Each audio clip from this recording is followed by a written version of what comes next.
आउज़ुबिल्लाहि मिनश्शैतानिर्रजीम बिस्मिल्लाहिर्रहमानिर्रहीम। अस्सलाम वालेकुम नाज़रीन। लाखों करोड़ों दरूद नबी पाक सल्लल्लाहु अलैहि वालैहि वसल्लम की ज़ात मुबारक पर।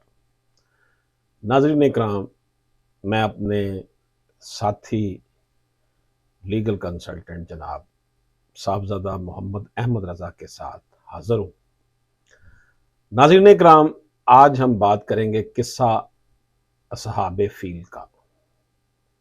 जब अल्लाह ताला ने बैतुल्लाह को मस्मार करने की नीयत से आने वाले इब्राहा के हाथियों के लश्कर को अबाबील के कंकरों के जरिए तहस नहस कर दिया, हजरत अब्दुल मुत्तलिब ने अपने ऊँटों की वापसी का तकाजा किया। काबतुल्लाह से मुतल्लक कहा, जिसका घर है वो खुद हिफाजत फरमाएगा। को पैक कर हाथी महमूद को अपनी जगह से उठाने और मक्का की तरफ रुख फेरने का हर जतन बेसूद साबित हुआ। अब्राहा की अजियतनाक मौत मिसाल बन गई। नाज़रीन इकराम, असहाबे फील का वाक़या मामुल अंबिया नबी पाक सल्लल्लाहु अलैहि वसल्लम की वलादत बासआदत से 50 या 55 दिन कबल माह मुहर्रम 571 ईस्वी फरवरी के आखिर या मार्च के अवाइल में पेश आया। ये दर हकीकत एक तमहीदी निशानी थी जो अल्लाह पाक ने अपने नबी सल्लल्लाहु अलैहि वसल्लम और काबतुल्लाह के लिए जाहिर फरमाई थी। बैतुल मुक़द्दस उस दौर में अहले इस्लाम का किबला था। वहाँ के बाशिंदे मुसलमान थे, इसके बावजूद इस पर मुशरिकीन काबज़ हो चुके थे। 587 कबल मसीह में बख्त नसर और 70 ईस्वी में अहले रूमा बैतुल मुक़द्दस पर मुसल्लत हो चुके थे, लेकिन इसके बरखिलाफ काबे पर ईसाइयों का तसल्लुत ना हो सका। हालांकि उस वक़्त यही मुसलमान कहलाते थे और काबे के बाशिंदे मुशरिक थे। काबे की हिफाजत की जिम्मेदारी अल्लाह रब्बुल इज़्ज़त ने खुद ली थी।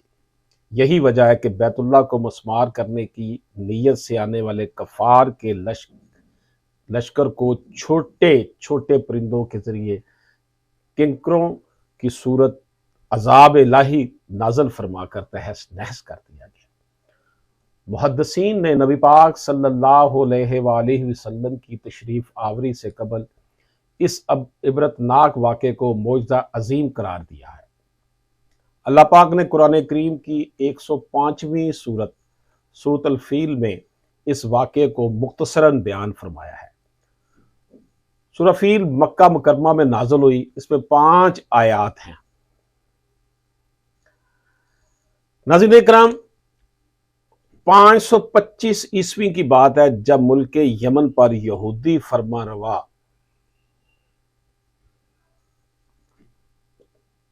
की हुकूमत थी। अल्लामा इब्ने कसीर ने उसे मुशरिक लिखा है। जोनो नाम है जी इसका। ये शख्स नसरानियों से बड़ी नफरत करता था। मुहद्दिसीन लिखते हैं कि उस शख्स ने यमन के शहर नजरान से एक तवील खंदक खुदवा कर उसे आग से भर दिया और तमाम नसरानियों को जिंदा खंदक में डालकर जला दिया, जिनकी तादाद 20,000 के करीब थी। मसीहों के खून का बदला लेने के लिए हबशा की ईसाई सल्तनत ने कुस्तुतनिया की रोमी हुकूमत के साथ मिलकर यमन पर हमला कर दिया। इस लड़ाई के लिए रोमियों ने बहरी बेड़ा फराहम किया, जबकि मुल्क हबशा की 70,000 फौज यमन के साहिल पर उतरकर यमन पर काबज हो गई। मिस्र और शाम पर काबज रूमी सल्तनत की कोशिश ये थी कि मशरकी अफ्रीका से हिंदुस्तान, इंडोनेशिया और मशरक के उन तमाम दूर दराज के इलाकों से जिनकी तजारत पर अरसा दराज से अरब काबज थे, अरबों को निकाल कर वहां अपना कब्जा मुकम्मल हासिल कर लिया जाए। इसी मकसद के तहत रूमियों ने हबशा की ईसाई हुकूमत से गठ जोड़ किया और बहरी बेड़े से उसकी मदद करके उसे यमन पर काबज करवाया। नाज़रीन इकराम, हाफिज इब्ने कसीर लिखते हैं कि यमन पर हमला 2 कमानदारों की क़यादत में किया गया, जिनमें से एक का नाम अब्राहा और दूसरे का नाम आरियात था। लेकिन फिर ये दोनों आपस में लड़ पड़े। मुकाबले में आरियात मारा गया और अब्राहा मुल्क पर काबज हो गया। इसके बाद उसने शाह हबशा को इस बात पर राजी कर लिया कि वो इसे यमन में अपना नायब मुकर्रर कर दे। यह शख्स रफ्ता रफ्ता यमन का खुद मुख्तार बादशाह बन गया, मगर उसने शाह हबशा की बराए नाम बालादस्ती तस्लीम कर रखी थी और खुद को नायब लिखता था कि वो नायब है बादशाह का। नाज़रीन इकराम, अब्राहा को खाना काबा में होने वाले हज से अदावत थी। चनाचे उसने यमन के शहर सना में सोने, चांदी और जौहरात से मरसा एक अजीमुशान कलीसा बनवाया।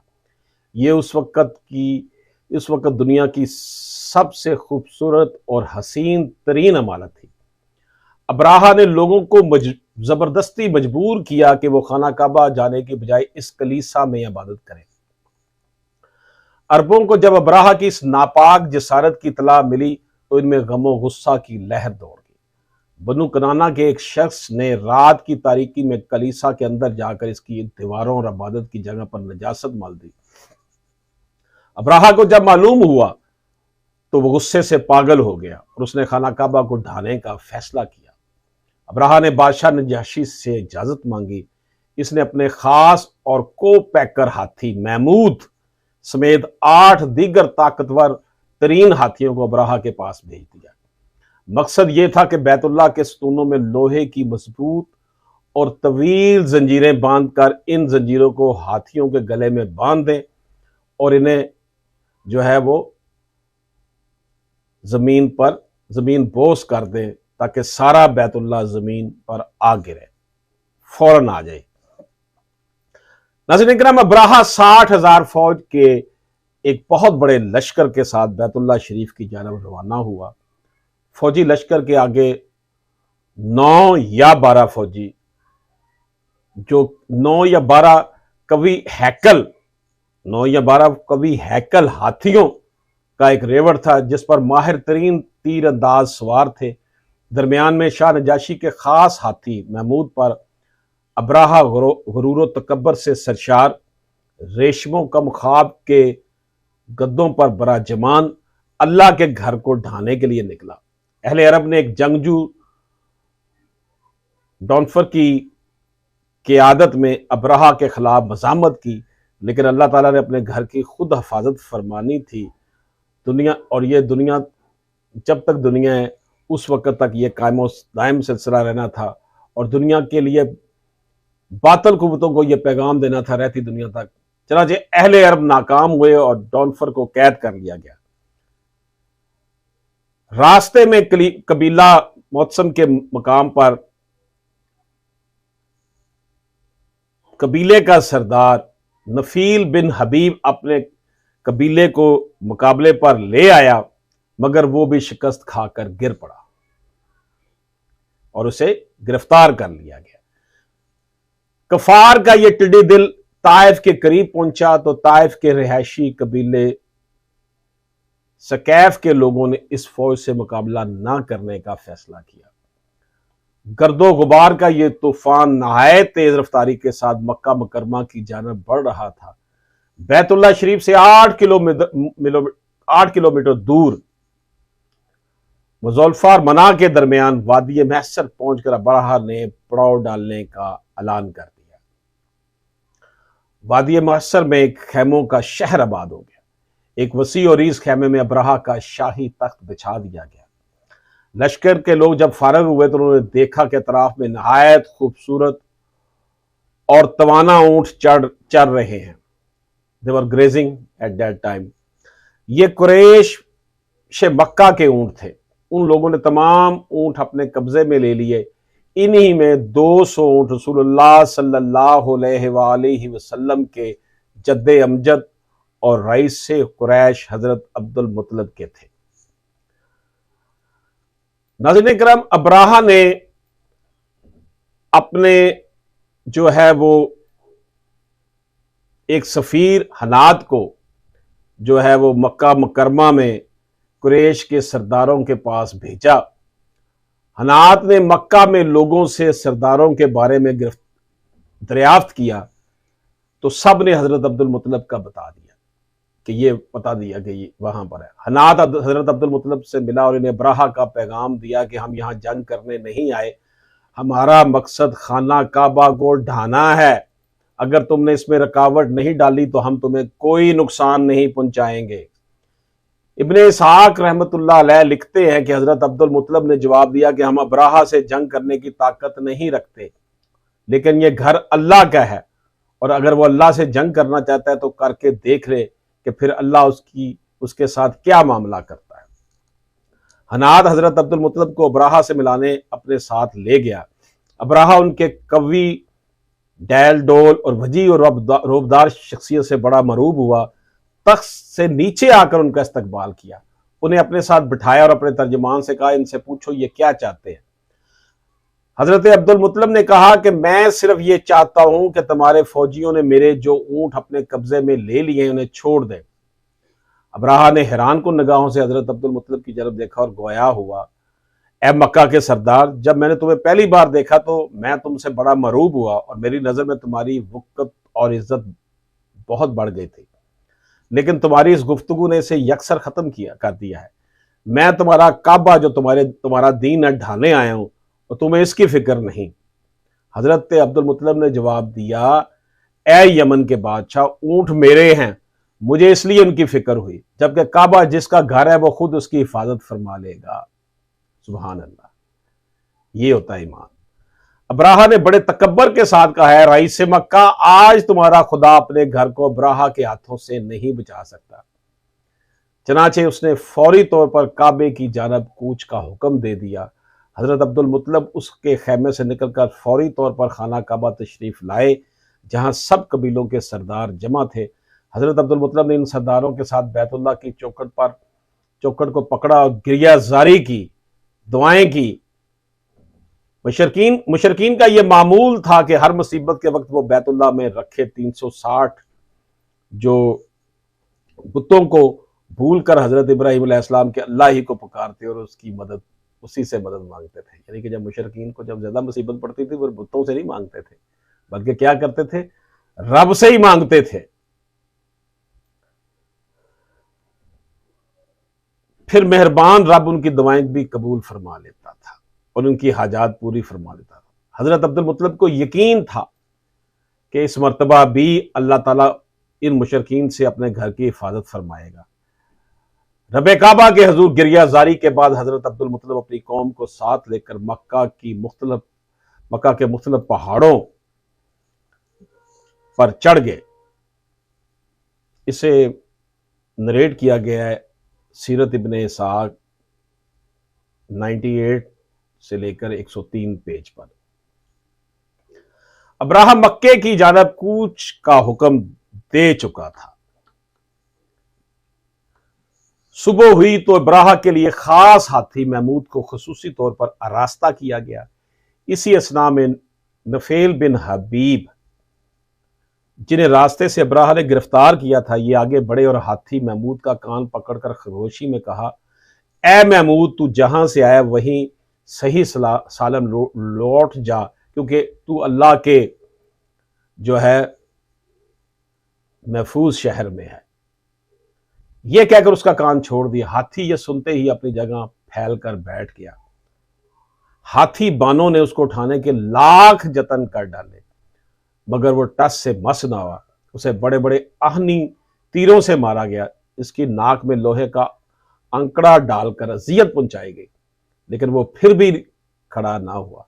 लोगों ने इसका रुख यमन की जानब मोड़ा तो फौरन खड़ा हो गया। हाथी बानों ने इसे मुल्क शाम की जानब चलाना चाहा तो चलने लगा। हाथी को तीनों तरफ से चलाया तो वो चलने लगा, लेकिन जैसे ही उसका रुख मक्के मुकरमा की जानब गया वो फिर बैठ गया। नाज़रीन इकराम, अभी ये परेशानी खत्म भी ना हुई थी कि अब्राहा की फौज को समंदर की जानब से आने वाले बेशुमार परिंदों ने घेर लिया है, जिनकी चूंचों और दोनों पंजों में चने या मसूर की दाल के बराबर 3 कंकरियां थी।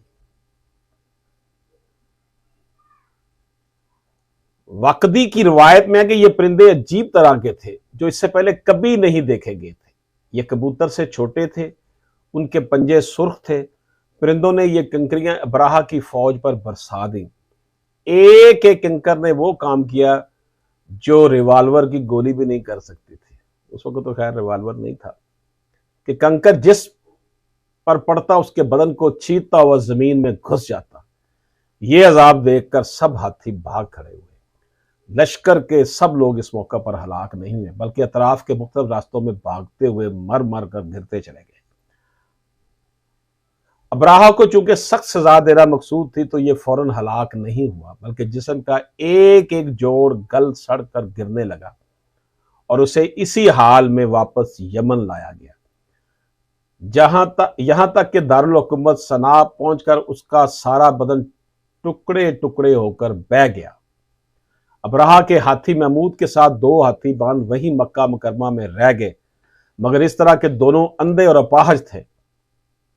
मोहम्मद बिन इसहाक ने हजरत आयशा सदीका रजी अल्लाह तआला अन्हा से रवायत की है कि उन्होंने फरमाया, मैंने दोनों को इस हालत में देखा कि वो अंधे और अपाहज थे।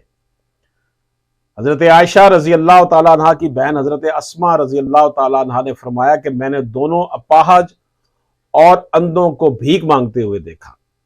असहाबे फील के इस अजीबोगरीब वाक़े ने पूरे अरब के दिलों में कुरैश की अजमत बढ़ा दी और सब मानने लगे कि ये अल्लाह वाले लोग हैं जिनके दुश्मनों को अल्लाह ताला ने हलाक कर दिया। नाज़रीन किराम, तफसीर मौलाना यूसुफ रहमतुल्लाह अलैह में ये मज़कूर है कि यहां इस बात की वजाहत जरूरी है कि अबाबील किसी परिंदे का नाम नहीं, इसके मायनी है गौल दर गौल, यानी परिंदों के जो झुंड के झुंड या गौल के गौल हमलावर हो रहे थे, इन्हें अबाबील कहा गया। इमाम राजी रहमतुल्लाह अलैह फरमाते हैं कि जो परिंदे समंदर की जानब से आ रहे थे, इन परिंदों के बाज झुंड सफेद, बाज सब्ज और बाज स्याह थे। चनाचे जिसने जिस रंग के परिंदे को देखा वो बयान कर दिया। ये तफसीर इब्ने कबीर के 484 से 488 तक सफ़ात पे मज़कूर है। नाज़रीन किराम, किंकरियों के साइज से मुतल्लिक़ भी मुख्तलिफ रवायात है। नौफल बिन अबी माविया रजी अल्लाह तआला अन्हा बयान करते हैं कि ये कंकरियां मसूर के दाने से बड़ी और चने से छोटी थी। हजरत अब्दुल्ला बिन अब्बास रजी अल्लाह तआला अन्हु से रवायत है कि ये कंकरियां रेट के बराबर थी, जबकि एक रवायत यह भी है कि बकरी की मेंगनों के बराबर थी। नाज़रीन किराम, इमाम इब्ने कसीर और अल्लामा महमूद आलूसी रहमतुल्लाह अलैह ने हजरत अकरमा रजी अल्लाह तआला से रवायत बयान की है कि सरजमीन अरब में चीचक का मर्ज इसी साल जाहिर हुआ था, जबकि वाक़या फील से कबल चीचक और म्यादी बुखार के मर्ज कहीं नामो निशान भी नहीं था। तो नाज़रीन किराम, आपकी खिदमत में ये एक अहम वाक़या इस हवाले से पेश करना ज़रूरी था कि अल्लाह ताला ने किस तरह हाथी वालों को शिकस्त दी जो उसके घर को उखाड़ने आए थे, ख़त्म करने आए थे, और छोटे से परिंदे से उनका वो हशर कर दिया कि वो उनका नामो निशान मिट गया और किसी को मुंह दिखाने के काबिल नहीं रहे। अशरफ आसमी को इजाज़त दीजिए। अल्लाह हाफिज़।